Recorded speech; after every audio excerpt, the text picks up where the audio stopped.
Order હોય આ તો કોઈ આપણે ભણવાનું બેટારે મતલબ નહીં. આ તો હવારે સાંજે ઓર્ડર કર્યો કે તમારે દેવાભાઈ લેવાનું છે, બીજાને ઓર્ડર કર્યો તમારે ભજાભાઈ લેવાનું છે, તો આને બેચારીને આ ખાધા પીધા વગર આવે. આને કામ આ આમ તો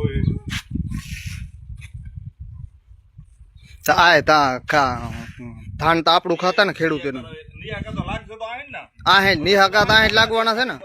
અરે ઉપાડવા આવતા ખેડૂત જ હોય, ખેડૂત હોય એટલે જ પત્તરખાંડે હે ને. ખેડૂત ન હોય તો શું પત્તરખાંડે. હા આજો નંબર પ્લેટ વગરની ગાડી લઈને આજો ઠેઠ પ્રમુખ ને એની વાડીએ ઠેઠ ઉપાડવા આવ્યા. બોલો કેટલી તાનાશાહી લખો. આ અદાણી ના બધા ગુલામ થઈને આવે છે. અદાણી એને રૂપિયાથી ખરીદી લીધા છે. આજો આ નંબર પ્લેટ વગરની ગાડી દીધી છે અદાણી વાળે, પોલીસ વાળે ઉપાડવા જ આવ્યા સ્પેશિયલ ખાલી. આજો આ ગાડી એની 3 પોલીસ આયા હે. આજો આ પ્રમુખ ને લઈ જાય રહ્યા. આજો આ પ્રમુખ ને લઈ જાય રહ્યા. સાહેબ શેના માટે લઈ જાવ? સાહેબ શેના માટે લઈ જાવ?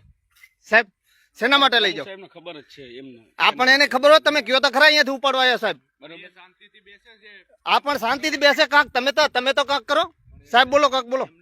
સાહેબ બોલો, તમે બોલો કાક બોલો. હા ના એ તો બરોબર છે, પણ અહીંયાથી વાડીએથી ઉઠાવવાનું કારણ શું? વાડીએથી ઉઠાવવાનું એમને પૂછો ને, એમને લઈ જઈએ. હા પણ એ તો કે પણ તમે સાહેબ કયો ને. મારા તમે પોતે ના એની પાછળ આવી જાવ. કોણ ના પાડે છે? ના પણ અહીંયાથી એનું ઉપાડવાનું કારણ શું સાહેબ? અરે પણ તમે પોલીસ સ્ટેશન આવો, બરોબર છે. ના પણ અહીંયા વાડીએ એનું કાંઈ વાંકુનું નથી તો કેમ ઉપડે એમ સાહેબ? એમને કહી દીધું છે. આ જો આટલી પોલીસની તાનાશાહી છે, દેખો સાહેબ.